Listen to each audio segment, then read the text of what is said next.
Bienvenue au Pépites de Dieu pour le message du jour qui vous est présenté par Eliane. Alors aujourd'hui nous allons parler de l'importance d'intégrer le surnaturel de Dieu dans nos vies. Chaque personne, chaque famille se retrouve un jour ou l'autre confrontée à un combat sous quelque forme que ce soit. Alors ça peut être des oppressions, des épreuves, des persécutions, la dépression et j'en passe. Mais quelle est donc l'origine de ce combat? Genèse 1, 26. Dieu dit: « Faisons les êtres humains à notre image et qu'ils nous ressemblent vraiment, qu'ils commandent aux poissons dans la mer, aux oiseaux dans le ciel, aux animaux domestiques et à toutes les petites bêtes qui se déplacent sur le sol. » Dieu est esprit et nous savons tous qu'il nous a fait à son image et à sa ressemblance. Donc nous aussi, nous sommes avant tout des esprits. Nous sommes des êtres physiques avec une dimension spirituelle, car faits à l'image et à la ressemblance de Dieu. En d'autres termes, nous avons la même capacité que Dieu pour opérer dans le surnaturel. Donc nous opérons à la fois dans le monde naturel et le monde spirituel, et notre vie dans le monde naturel est influencée par le monde spirituel. Nous devons donc absolument comprendre le monde spirituel, car il influence le monde naturel dans lequel nous évoluons. Et sachons également qu'il y a des choses que nous pouvons faire qui affectent le royaume spirituel. Ésaïe 14, versets 12 à 15. Comment est-ce possible? Toi, l'étoile brillante du matin, tu es tombé du ciel, tu as été jeté à terre, toi qui renversais les peuples. Mais tu es descendu dans le monde des morts, jusqu'au fond du grand trou. La Bible nous dit que Satan a été expulsé, rejeté du ciel par Dieu après sa trahison. Dieu a ensuite trouvé bon de créer l'homme, fait à son image et à sa ressemblance. Dieu a donné à l'homme son esprit, sa grâce, sa force. De plus, Dieu nous aime d'un amour infini. Il a laissé mourir son Fils unique par amour pour nous, pour notre salut, pour nous donner la possibilité de vivre éternellement à ses côtés, pendant qu'il destinait Satan à être précipité dans les abîmes. Tout ceci constitue l'origine de la jalousie de Satan envers l'homme, car bien qu'il avait plein pouvoir dans le ciel, il n'avait ni la ressemblance, ni la grâce, ni l'esprit de Dieu comme l'homme. Depuis lors, Satan a comme but principal de son existence de combattre l'homme, de l'empêcher d'entrer dans sa plénitude, dans la plénitude que Dieu lui offre. Il utilise tous les moyens en sa possession pour détourner l'homme de l'amour de Dieu. Notre combat est donc spirituel. Notre combat n'est pas contre une personne. Notre combat n'est pas contre une entité physique. Mais notre combat est vraiment spirituel. Il est contre Satan, le diable, représenté par les mauvais esprits entre autres. Osée 4, 6. Mon peuple est détruit parce qu'il lui manque la connaissance. Il est donc plus que capital de sortir de notre ignorance, de faire entrer le surnaturel de Dieu dans nos vies, afin de contrer les attaques du diable et surtout d'entrer dans notre destinée, de bénéficier pleinement des grâces et des bénédictions que Dieu nous offre.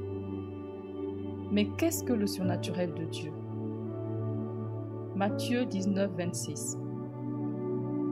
Jésus les regarde et leur dit: « Pour les hommes, c'est impossible, mais pour Dieu, tout est possible. » Le surnaturel de Dieu dont nous faisons référence ici est le surnaturel divin.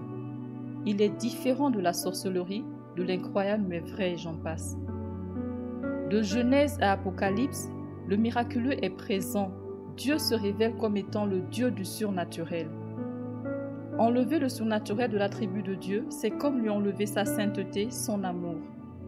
Or, la sainteté et l'amour, entre autres, sont les attributs qui font de Dieu ce qu'il est, tout autant que le surnaturel.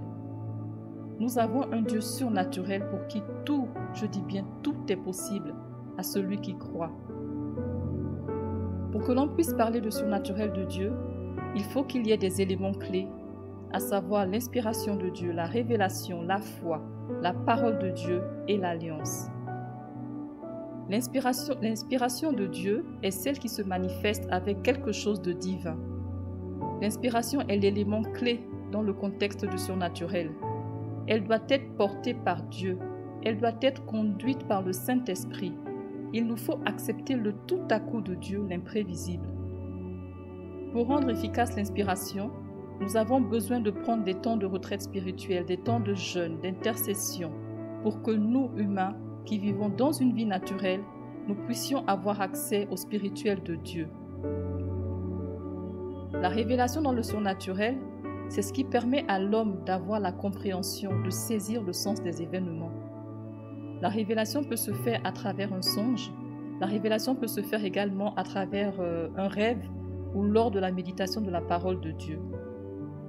La révélation de Dieu consiste donc à voir selon le regard de Dieu. Pour ce qui est de la foi, nous ne pouvons pas espérer sans la foi. La foi est une conviction. La foi est une assurance ferme. La foi, c'est voir Dieu au-dessus de toutes nos montagnes. La foi doit nous mener à fixer notre regard sur Dieu et Dieu seul. La parole de Dieu dans le surnaturel, c'est la source, c'est l'inspiration, c'est la lumière sur le sentier, c'est le moyen pour vivre les choses de Dieu. Mettre en avant la parole de Dieu va nous amener à vivre dans l'obéissance, dans la sanctification. La parole va nous disposer à saisir les promesses et les bénédictions de Dieu. Souvent, nous vivons les choses de Dieu sans les comprendre. La parole de Dieu va nous les faire comprendre avec l'aide du Saint-Esprit et elle va nous amener à grandir, à mûrir, à découvrir la destinée que Dieu nous a préparée. Dans le surnaturel, l'alliance permet d'accéder à cette relation avec Dieu. L'alliance nous amène à une communication profonde avec Dieu. Quand on fait alliance, on devient un avec Dieu. On doit disparaître. On doit laisser Dieu vivre comme il veut dans nos vies. Et dans cette alliance, Dieu agit partout, partout où nous nous trouvons. Nous devons voir Dieu en nous. C'est lui qui doit agir. C'est lui qui doit parler au travers de nous. Cette alliance crée une relation infaillible qui fait que nous sommes scellés dans le sang de Jésus. Nous portons de fruits. Alors toutes ces 5 clés, à savoir l'inspiration, la révélation, la foi, la parole de Dieu et l'alliance, amènent l'homme à vivre le surnaturel de Dieu. Éphésiens 3:20. Dieu agit en nous avec puissance. Et quand nous lui demandons quelque chose, il peut faire beaucoup plus. Oui, sa puissance dépasse tout ce qu'on peut imaginer. Peut-être que nous sommes actuellement aux prises avec le malin ou dans une prison quelconque. Une prison de la dépression, des finances, de la drogue, des malédictions, une situation impossible et sans issue pour nous, et j'en passe. Mais aujourd'hui même, si nous activons notre foi, si nous élevons notre foi au surnaturel de Dieu, si nous intégrons ce surnaturel dans notre façon de penser et que nous laissons place à Dieu en lâchant prise, en n'essayant même pas par nous-mêmes de contrôler les choses, alors Dieu va agir d'une manière souveraine. Dieu va agir d'une manière puissante. Dieu va agir d'une manière surnaturelle dans nos vies. En tant qu'enfants de Dieu, lorsque nous intégrons le surnaturel de Dieu dans notre façon de penser, nous menons une vie paisible où tout, je dis bien tout, devient possible. Mais pour y arriver, il faut choisir d'accepter que Dieu est là. Oui, Dieu est réellement là à nos côtés et surtout l'intégrer dans tous nos calculs. Nous devons laisser le surnaturel de Dieu prendre pleinement sa place dans nos vies pour non seulement être à même de contrer les attaques du malin au quotidien, de le chasser hors de nos vies, mais aussi pour vivre l'extraordinaire de Dieu et entrer pleinement dans notre destinée. La bénédiction de Dieu, c'est le surnaturel. Les miracles qui accompagnent ceux qui ont cru, c'est de faire les œuvres de Christ. La bénédiction que Dieu veut nous donner, c'est de marcher dans son surnaturel. C'est la communion parfaite avec le Père. Alors ne perdons plus de temps. Activons notre foi afin de laisser le surnaturel de Dieu intervenir dans nos vies pour que nous sortions aujourd'hui même de cette prison dans laquelle nous nous trouvons peut-être. Car avec Dieu, tout est possible. Décidons dès maintenant de vivre pleinement le surnaturel de Dieu dans notre travail, dans notre famille, dans notre église, dans notre ministère, dans notre quotidien, dans notre vie en général. Oui, Seigneur, je veux me rendre disponible.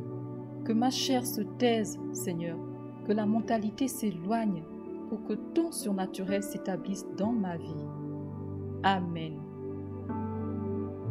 Alors, nous allons nous arrêter là pour la pépite du jour. Merci de l'avoir regardée et j'espère vraiment qu'elle vous a édifié. Nous nous retrouvons très prochainement pour une nouvelle pépite. Que Dieu vous bénisse.